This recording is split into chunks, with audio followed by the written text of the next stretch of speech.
Bro, you are drunk, hindi ka makakapagmaneho niyan. Hindi, kaya kong magmaneho. Mabilis na iniiwas ni Isagani ang braso ng akmang hahawakan na ni Edo. Hindi siya lasing at iyon ang nasa isip niya pero ang totoo ay lasing na siya. Tanghali siya pumunta sa bahay ni Edo at ngayon ay pasado 10:00 na ng gabi. Ihahatid na lang kita, baka may mangyari sa iyong masama. Are you gay, Edo? Nakangisi niyang tanong dito. Hindi na siya nagtaka pa nang itulak siya nito kaya napasandal siya sa kanyang kotse. Mabilis mapikon si Edo kaya naging rutina niya ang pang-aasar dito. Masama ang tingin sa kanya nito habang nakakuyom ang kamao. If his gaze is deadly, he might be passed out. I'm just helping you cause we're friends, inis na anito sa kanya nang inisya niya lang. Dahil malapit lang sa sariling kotse, kaagad na naabot ni Isagani ang pintuan noon at mabilis na binuksan pero kaagad siyang pinigilan ni Edo. Mabuting kaibigan talaga si Edo. You are really gay, Edo? Wanna? Then let's do it in my car. Natigilan siya nang biglang umangat ang kamao ni Edo at mabilis siyang nasuntok. Sinuntok siya nito sa kanyang lobby, pumelatak lang siya ng tawa nang malasahan ang sariling dugo. Stop annoying me, Isagani, ihahatid kita sa ayaw at sa gusto mo, that's it. Wala itong sabing sinaraduhan ang pinto at kinuha sa kanyang kamay ang susi niyang hawak, umalis ito sa harap niya at nagtungo sa isang sasakyan, Edu's car. Ihahatid mo ako gamit yung kotse mo, why would you do that? I have my car, why would you not drive for me? Shut your mouth, Isagani, bago kita suntukin ulit sa pangalawang beses. Ngumiwi lang siya nang maramdamang kumirat ang suntok sa kanya ni Edo, wala siyang pakialam doon. Basta't nalimutan niya ang kanyang problema. Nakasandal lamang siya sa kanyang kotse nang marinig ang pag-start ng sasakyan. Ilang segundo pa ang lumipas, naglakad na ito patungo sa kanya. Itinaas ni Edo ang kanyang braso at isinakbit sa balikat saka naglakad patungo sa sariling sasakyan. Nakangiti lamang si Isagani nang may pasok na siya nito sa backseat. Thank you so much, Edo, you really are a good friend of mine, don't worry, gagawin ko rin ito sa'yo. Always welcome, my bastard friend, I'm just did this because I worried for you, hindi rin ako nagpakalasing dahil alam kong aabot tayo sa point na ito. Hindi na niya ito sinagot, gusto na niyang magpahinga pero hindi siya kontento na nasa sasakyan siya, gusto niya sa kama, nanatiling nakapikit si Isagani hanggang sa maramdaman na lang niya ang pag-andar ng sasakyan. Kahit paano ay nalimutan niya ang mga problema niya ngayon dahil sa alak. Alcohol is his medicine when the problem strikes at him, nagagawa nitong kalimutan ang mga problema niya. Hindi niya namalayan na nasa harap na pala sila ng kanyang bahay. He opened his eyes and raised his gaze into Edo. Nasa labas ito habang papalapit sa kanyang pwesto, binuksan ito ang pinto at ay nalalayan siyang makalabas. Salamat, Edo, salamat sa pagtulong mo sa akin at pagpapaalam sa akin sa mga problema ko, salamat. Akmang hahalikan na niya ito sa pisngi nang lumayo ito pero hindi pa rin tinatanggal ang pagkakayakap sa kanyang bewang. Pareho tayong lalaki, Isagani, okay, inalalayan siya nito hanggang sa makapasok na sila sa kanyang bahay. Ang mama niya kaagad ang kanyang nakita na nakaupo sa sofa. Inalalayan pa rin siya ni Edo patungo sa sala, pinaupo siya nito sa isang single sofa. Thank you, Edo, anang mama niya kay Edo, ayos lang po tita, I have to go, humarap ito sa kanila, magpahinga ka, Isagani, pagkatapos ay tinapat niya ang kanyang balikat at lumabas ng bahay. Nang mawala si Edo sa kanilang harapan, kaagad niyang nakita ang mama niya na tumayo na nakapamiaywang sa harap niya. His mama looked at him badly like she ay isang mandaragit at siya ay isang pagkain na handa ng kainin. Akmang magsasalita na siya para pansinin ang tingin ng mama niya nang sampalin siya nito, tila'y nagising siya mula sa pagkalasing at napaupo siya ng tuwid at gulat na tumingin sa mama niya. Ano bang problema mo, mama? Galit niyang tanong. Ikaw ang problema ko, Isagani, bakit mo nagawang lokohin si Clarita? She's a good wife and mother, why did you betrayed her? Tapos ang malandi pa niyang kapatid ang kabit mo, how could you do this to your wife? From the start of this issue, hindi ako nangialam at ngayon lang ako mangingialam sa issue niyo. You chose that Cassandra over than your lovely and responsible wife Clarita. Anong klaseng utak ang mayroon ka, Isagani? Tapos sinisi mo pa siya dahil namatay ang anak niyo, oh my God. Isagani, si Cassandra ang may kasalanan kung bakit namatay ang nasa sinapupunan ni Clarita. It was her fault, she must be in jail. Tumiimbagang siya bago tumayo at galit na hinarap ang sariling ina. Ngayon lang niya ito hindi ginalang dahil sa mga sinabi nito, naiinis na kasi siya. Si Cassandra ay nanligaw at inaasar ako, we made love and we kissed her, she kissed me, I ate her, and she ate me, yes, Mama, totoo ang lahat ng iyan, we had an affair, we really had. Nang matapos niyang sabihin iyan, isang sampal muli ang natanggap niya rito. Hindi normal na sampal dahil malakas iyon at dinig na dinig kung sino man ang nakarinig ng pagtama ng palad nito sa kanyang pisngi. Pervert, hindi ka namin pinalaki ng papa na bastos at walang galang, oo, you're an adult but watch your words whenever an old is in front of you, I'm your mother, Isagani. Hindi mo ako iginalang, wala kang kwentang anak. Sana nga hindi nyo na lang ako naging anak or should I say, sana hindi nyo na lang ako ipinanganak para hindi ko naranasan ang ganitong buhay. I have a wife, a killer wife who had killed our child. Muli na namang bumalik ang lahat sa kanya, he already left that in his mind but here it was, muling naging sariwa ang isip niya sa pagpatay nito sa kanilang anak. Mamamatay tao si Clarita, pinatay nito ang kanilang anak. She's not, self-defense lang ang ginawa ni Clarita, si Cassandra ang nagsimula ng lahat. Siya ang pumatay sa anak nyo at hindi ang inosente mong asawa. Isagani, ano bang utak ang mayroon ka, you don't even used it. Isagani, hindi mahina si Clarita at palaban siya, she just protecting herself from danger like what Cassandra did to her, anang mama niya sa malakas na boses. Ngumisi lang siya at sinagot ito ng pabalang but because of her stupidness, hindi siya mawawala ng balanse at mahuhulog sa hagdan, don't ask me if what brain does I have, you should ask that killer Clarita. Muli, isang malakas na sampal na naman ang natanggap niya mula sa ina, masama ang mga titig nito sa kanya na parang wala nang bukas. Wala ka talagang kwentang anak, Isagani, nilaso na ng hitad na Cassandra yang utak mo, hindi ka ganyan dati. Simula nang dumating ang babaeng iyan dito, naging magulo na ang buhay nyo, nasira pa ang pamilya nyo nang dahil sa kanyang kalandian, sigaw ng mama niya at dinuro-duro siya na parang siya ang sinasabihan nito. He knows, ibang magalit ang mama niya kaya kinokontrol niya ang sarili niyang ilabas ang tunay niyang ugali, kung paano mag-alab ang mga mata niya dahil sa galit at inis, at dahil ina pa rin niya ito, inirerespeto pa rin ang nagluwal sa kanya. Anong nangyayari dito, Mama? Napatingin siya sa pinanggalingan ng boses at nakita niya si Edo na papalapit ito sa kanilang posisyon. Maya-maya pa, nag-aalala itong hinawakan ang kamay ng Mama. What is happening? Ulit na tanong nito, why are you crying? Wala lang, wala ka nang galang sa akin, pati ba naman sa mama natin, you're such a bastard. Isagani, sana'y hindi nakita naging kapatid, galit na wika ni Gilier sa kanya habang may masamang tingin itong ipinukol sa kanya. Kung ayaw niyong mawala ang respeto ko sa inyong dalawa, umalis na lang kayo rito sa pamamahay ko, kung gusto niyong irespeto ko pa kayo, huwag kayong manggialam. Gago ka talaga, biglang sigaw ni Gilier at sinugod siya. Kaagad siya nitong sinuntok sa mukha, hindi pa ito nakontento dahil sa tiyan naman siya nito sinuntok. Ilang minuto pa ang lumipas, lumupasay siya sa sahig, hindi niya alam sa sarili kung bakit hindi siya nakalaban o nakapalag, marahil ay dala ng kanyang kalasinggan. Ang isip niya ay normal na pero ang katawan niya ay nasa impluensya pa rin ng alak, ilang suntok ang natamo niya sa kanyang sariling kapatid bago ito tumigil.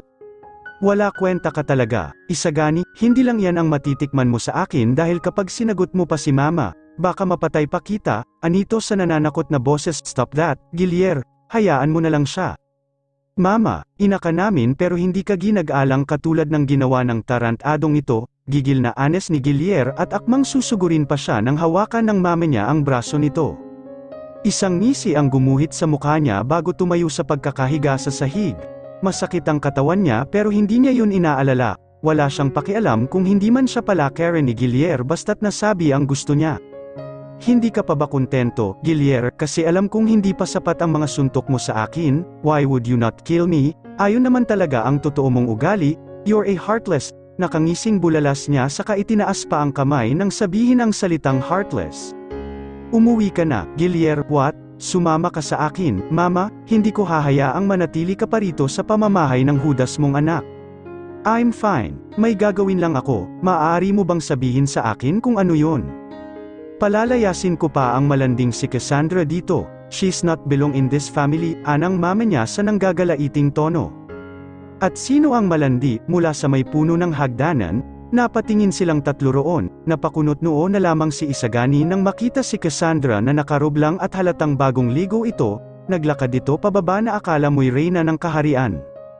Ang kapal naman talaga ng mukha mong malandi ka, lumayas ka rito dahil hindi sa'yo ito, hindi ko hahayaang manatili ka rito dahil sinira mo ang pamilya ng anak ko.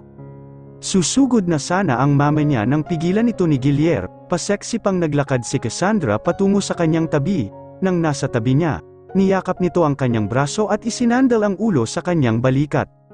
Lalayas lang ako kapag sinabi ni Isagani, hindi ba, Isagani? Tumingin si Cassandra sa kanya na may pang-aakit sa mga mata at pinasadahan nito ang tiyan niya gamit ang mga daliri. Nakamasid lang siya sa magandang mukha ni Cassandra. Napakaganda talaga ni Cassandra. She looks like an angel, a fallen angel. Of course at hindi ko gagawin yun, you will stay here, sagot niya na may ngiti sa mga lobby.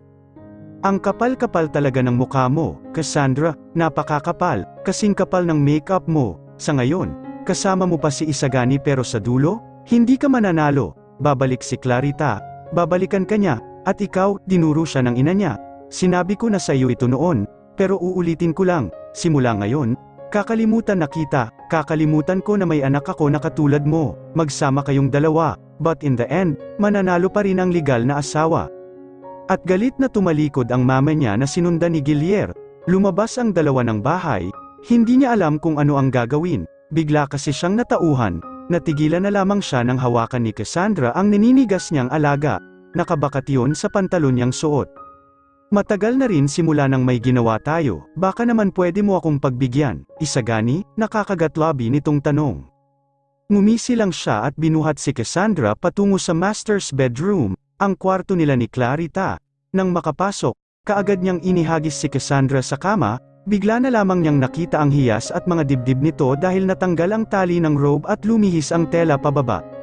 Naiikot na lamang niya ang dila sa kanyang lobby bago tinanggal ang belt ng pantalon niya. Gusto niya talagang call ayaw si Cassandra dahil masarap ito, wala na siyang alas kay Clarita at gustong-gusto niya ng anak kaya naisipan niyang anakan si Cassandra. Nang maalis ang belt ay ibinaba na niya ang kanyang pantalon at inilabas sa boxer ang tigas na tigas niyang alaga, dahil nakatayo siya. Lumuhad si Cassandra sa kama at hinawakan ang kanyang alaga, at ilang segundo pa ang lumipas, ipinasok na nito ang ulo ng alaga niya sa bibig niya. Napakasarap sa pakiramdam, hailanghing niya habang may ngiti sa lobby. Isang buwan ang nakalipas, nakakulong ako ng isang buwan sa aking kwarto, minsan lang ako lumalabas kapag magpapahangin, simula nang makunan ako, sa bahay na muna ako ni na mama tumira, hindi ko rin alam kung ano nang nangyari kay Isagani dahil hindi ako lumalabas ng bahay. I just want to be alone, like I want to be myself because of what happened. Cassandra killed my child, she really did that. Babalik ako. Hindi man ngayon pero alam kong darating din ang panahon na makakabawi ako sa ginawa niya sa akin. Isagani is wrong, he might not blame me, hindi ako ang pumatay sa anak namin dahil ang walang hiyang kabit niya ang gumawa noon. Hindi ko naman hahayaan ang sarili ko na basta nalang saktan kaya lumaban ako, and I don't even know na mangyayari iyon, na mahulog ako sa hagdan at mamatay ang aking anak. Mali si Isagani, maling sinisi niya ako dahil inosente ako, he should blame that Cassandra. Siya dapat ang sisihin at makulong. Isa rin ito sa naging dahilan para lalo ko siyang kagalitan, inagaw na nga niya sa akin si Isagani at pinatay niya pa ang anak ko, hindi ko siya mapapatawad sa kanyang ginawa, babalik ako at babawiin ko ang akin. Mahal ko pa si Isagani, mahal na mahal ko pa siya kahit na niloko niya ako. Hindi ko alam, nilukob na yata ng aking puso ang katauhan ni Isagani noon kaya hinding-hindi maalis ang pagmamahal ko sa kanya, darating din ang panahon na magsisisi siya sa kanyang ginawa sa akin. Clarita, gusto kang makausap ni Mama, kaagad kong inangat ang aking palad at mabilis na pinunasan ang mga luhang tumulo sa aking mga mata. Lumunok muna ako ng laway bago inalis ang tingin sa labas, nakita ko si Guillier, nakatayo sa pinto habang may ngiti sa lobby. Susunod ako, Guillier, nakangiti kong saad, umiiyak ka ba? Dali-dali kong tinungo ang ulo ko nang sabihin niya yon, nakamasid lang ako sa sahig nang marinig ko ang mga yabag niya na patungo sa akin. Malungkot ka ba? Saka ko naramdaman ng palad niya na minamasahe ang likod ko. Hindi, no, may naalala lang ako, ano nga ba ulit yung sinabi mo, gusto akong kausapin ni Mama, Tera na? Masaya kong inangat ang aking ulo saka nilagpasan na siya at lumabas na ng aking kwarto. Ramdam ko ang pagsunod niya na hindi ko na lamang pinansin, hanggang sa makarating kami sa ibaba. Nakita ko si Mama na nakaupo sa sofa habang karga-karga si Erica. Gusto niyo raw po akong makausap, nakangiti kong tanong saka umupo sa sofa na nasa harap niya. Hindi muna siya sumagot at ibinigay niya muna si Erica sa maid na nakatayo sa kanilang tabi. Umalis ang maid kasama ang anak ko saka seryoso siyang tumingin sa akin. It's been a month, Clarita, since your child was gone. I know it's a bad nightmare for you kaya napagdesisyonan ko na why would you not go in abroad with Guillier, hayaan mo na lang munang gumaan ang issue bago ka bumalik dito. Tumingin ako kay Guillier na nasa tabi ni Mama, hindi ko alam ang isasagot ko dahil walang lumalabas sa aking utak, hindi rin ako nag-react sa sinabi ni Mama, isa lang ang big sabihin noon, gusto ko ang sinabi niya. Sige po, kung ayan po ang gusto nyo, okay lang po. Are you sure pwede mo namang tanggihan? Hiha, okay lang na nandito ka, if you really want it, bukas na bukas ay aalis na rin kayo ni Guillier sa Pilipinas. Tumingin si Mama sa anak niya at hinawakan ito sa braso, may ngiti sa mga labi ni Guillier na hindi ko maintindihan. Gusto ko ring magpakalayo-layo dahil habang nandito ako, malapit kina Isagani at Cassandra ay hindi naalis ang kalapastangan ng ginawa nila sa akin.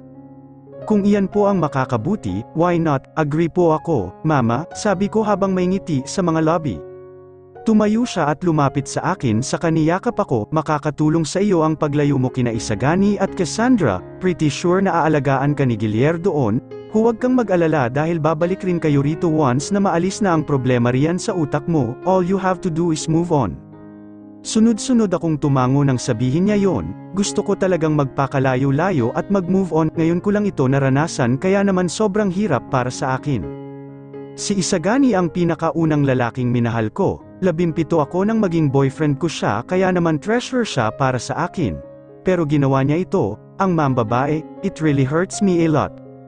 Mag-ingat po kayo, mawawala po muna ako rito pansamantala, pupunta po muna ako sa Amerika kasama ang kapatid ni Isagani, si Guillier, at si Erica, nakangiti kong sabi habang nakayakap kay Mama. Inalis niya ang pagkakayakap sa akin at hinaplos ang aking pisngi. Mula sa kanyang labi, sumilay doon ang isang ngiti, mahal na mahal ko si Mama dahil kabutihan ang ipinapakita niya sa akin sa araw-araw. Ikaw ang mag-ingat, Clarita, hayaan mong mawala ang lahat-lahat ng pinagdaanan mo bago kayo bumalik dito, alam ko naman mahirap yang nararanasan mo ngayon dahil maski ako ay napagdaanan din yan.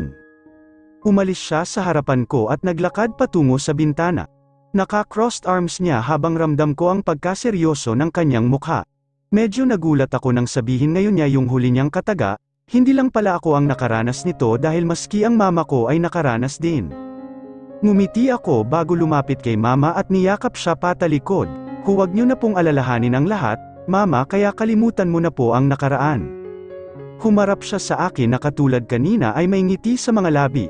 Nakalimutan ko na ang lahat, Clarita, hinding-hindi ko na inisip ang bagay na yon, ngayon lang dahil nagkataong parehas tayo ng pinagdaanan. Basta po, huwag niyo na pong isipin yan at baka atakihin po kayo sa inyong puso, matawa-tawa kong saad sa kanya. Hinampas niya lang ako sa balikat bago nagsalita, baka malate na kayo sa flight niyo. Kaagad akong tumingin sa orasang pambisig ko, pasado 9:00 na pala at mukhang kailangan ko nang lumabas. Humalik ako sa pisngi ni Mama kapag kuwan, mag-ingat po kayo rito, ha, tumawag lang po kayo sa akin kapag gusto nyo ng kausap, sabi ko. Sige, mag-ingat ka roon, I love you Mama, mahal din kita, Clarita, ngumiti ako sa kanya at lumabas na ng bahay. Pagkalabas ko pa lamang ay nakita ko kaagad si Guillier, nakasandal siya sa kotse habang naka-crossed arms at may suot pang shades, bakit napakagwapo ngayon ni Guillier, although, he's handsome with or without shades, pero mas lalong gumwapo ang paningin ko sa kanya. Ayos ka lang ba, Clarita? Bumalik ako sa huwisyo nang magsalita siya. Hindi pa ako nekaimik dahil nakatingin lang ako sa kagwapuhan niya hanggang sa alisin na niya ABG kanyang shades, kaagad ko naiiwas ang aking paningin at tumingin kung saan. Terran at baka malate pa tayo sa flight natin. Hindi ko na hinintay pang sumagot siya at pumasok na lang ako sa loob ng kotse, sa passenger seat, katabi ng driver seat, pumasok na rin si Guillier at umupo sa tabi ko. Okay lang naman kung magtagal ka pa, hindi naman tayo malilate dahil sa private plane tayo sasakay. Ngumiti ako sa kanya, ayos lang, tumango-tango lang siya, wear your belt, Clarita. Sorry, kaagad kong inabot ang belt at saka ikinulong ko ang aking sarili roon, nakita kong ganoon din ang ginawa niya bago pinaharurot ang sasakyan. I will miss Mama, hindi pa nga kami nakakalabas ng ibang bansa pero parang gusto ko na agad bumalik, hindi ako sanay sa ganitong senaryo kaya naman medyo nagi-guilt ako na tinanggap ko ang alok ni Mama, pero kung ito talaga ang makakabuti sa akin, tatanggapin ko ng maluwag sa aking puso. Ilang minutong nanahimik ang pagitan naming dalawa, nakahilig lang ang ulo ko habang tinitingnan ang aming madadaanan, hindi ako sanay nakatabi si Guillier kaya medyo awkward ito sa akin, dapat pala sa backseat na lang ako umupo kasama si Erica. Nang biglang maalala si Erica ay bigla kong naituon ang aking atensyon sa backseat, she's sleeping calmly, ayaw sana siyang ipasama ni Mama pero namilit ako, gusto kong ako palagi ang kasama ni Erica hanggang sa paglaki niya. Bakit hindi ka mag-file ng annulment kay Isagani, Clarita? Niloko ka niya. Naibaling ko ang aking atensyon kay Martin na abalang nagmamaneho at striktong nakatingin sa kalsada, hindi mo maiintindihan kapag sinabi ko sa iyo kung bakit ayaw ko. Muli kong tinagilid ang aking ulo, hindi ko na narinig ang pag-imik niya, muli na namang nanahimik ang aking kapaligiran hanggang sa hindi ko na namalayan na nakatulog na pala ako, nagising na lang ako nang may tumatawag sa aking pangalan. Clarita, Clarita, Clarita, binuksan ko ang aking mga mata at bumungad ang mukha ni Guillier sa akin, kaagad kong inalayo ang aking ulo sa kanya dahil sa sobrang lapit noon. We're here, masaya niyang imporma akala ko'y nasa abroad na kami pero nagkamali ako, nasa airport pa lang pala kami, bumaba si Guillier sa kotse kaya bumaba rin ako, binuksan ko ang pinto ng backseat para kunin doon si Erica, nang makuha, sinundan ko na si Guillier nang maglakad siya patungo sa isang pribadong eroplano na nag-aabang sa amin, mukhang kami lang talaga ang sasakay dito, iba talaga ang mga mayayaman. Ako na ang kakarga kay Erica, kakaangat ko lang ng aking isang paa sa hagdan na nagkokonekta sa eroplano nang magsalita si Guillier, nasa unahan ko siya, ngumiti ako bago siya sinagot. Hindi na, kaya ko na ito, sigurado ka, tumango lang ako kaya nagpatuloy na siya sa pag-akyat, nang nasa loob ng eroplano, bigla na lang ako napawaw sa aking nakita. Ibang-iba ito sa eroplanong pampasahero, para lang kaming nasa bahay dahil may mga set ng couch sa loob, this plane really amazed me. Naglakad na ako patungo sa couch at doon umupo, namin, simula kaninang umaga, na-awkward-an na ako sa kanya, like, ayaw kong tumingin sa kanya ng diretso at ayaw kong tumabi sa kanya, epekto ba ito ng issue o iyong nangyari sa amin noon? Sunod-sunod akong napailing nang maalala ang nakaraan, I just focused my attention to the staffs where they were organizing our luggages, it could be a long ride in my whole life. Suot ang dress na binili nila ni Clarita noong nakaraang buwan, pa-sexy na pumasok si Cassandra sa kumpanya kung saan nagtatrabaho ng asawa niya, si Isagani, pero hindi pa man siya tuluyang nakakapasok nang harangin siya ng guard. Ma'am, hindi po kami basta-basta nagpapapasok dito ng taong wala naman pong appointment, kung maari po'y sabihin niyo sa akin ang inyong pangalan saka itatanong ko po sa receptionist kung nasa logbook nila ang inyo pong pangalan. Kaagad na iniikot ni Cassandra ang kanyang mga mata nang sabihin niyo ng matandang guard na nasa harapan niya.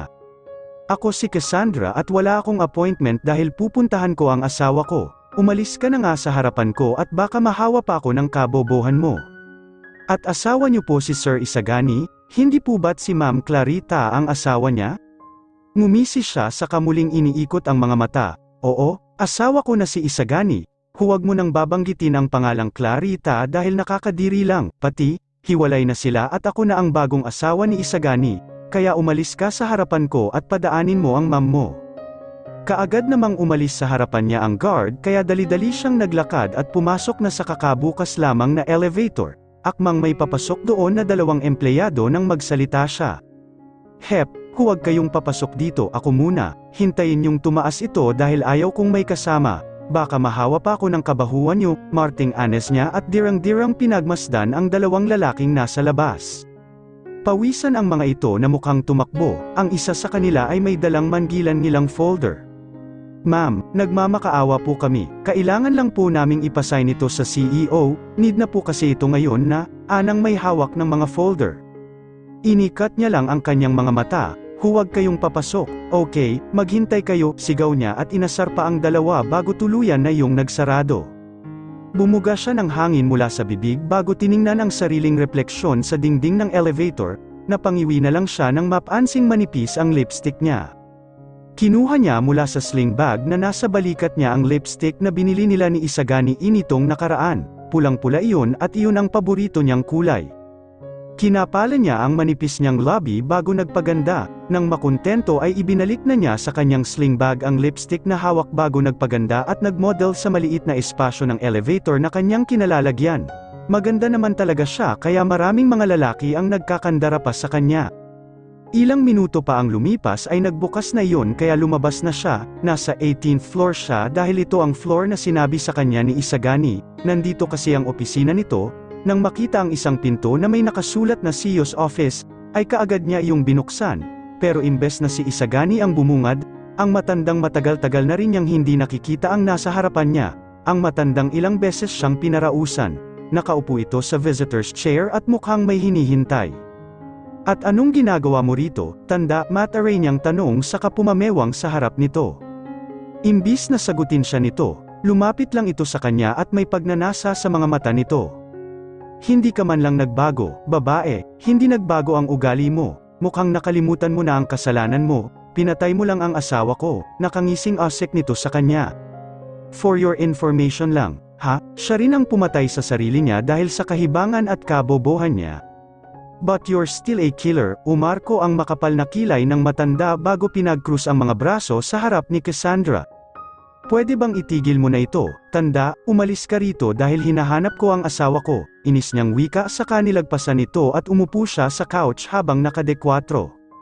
Pero imbis na sundin siya ng matanda, lumapit ito sa kanya at ganoon din, nakakrus ang mga braso habang nasa harap niya, para lang niyang tatay ito na handa niyang tanggapin ang palo o galit nito. Asawa, ibig mong sabihin oo, umalis ka na, please. I won't, just be with me this night, I won't tell anything about your sin, I won't tell anyone na pinatay mo ang asawa ko. Napabuga na lang siya ng hangin bago tiningnan ito ng seryoso, sabi niya nga noon ay ayaw niyang makulong, ayaw niyang mahawakan ang malamig na rehas kaya wala na naman siyang pagpipiliin kundi ang pumayag sa gusto ng matanda. Sige, mamayang gabi, magkita na lang tayo sa bahay mo, bulalas niya na tila'y nagdadalawang isip, kaysa naman makulong siya. That's my girl, dumukwang ito at akmang hahalikan na nito ang kanyang leeg nang marinig niya ang boses ni Isagang. Anong nangyayari dito Mr. Gomez? Kaagad na umalis ang matanda sa harap niya at humarap ito kay Isagani na ngayon ay nasa pinto at nakakunot ang noo.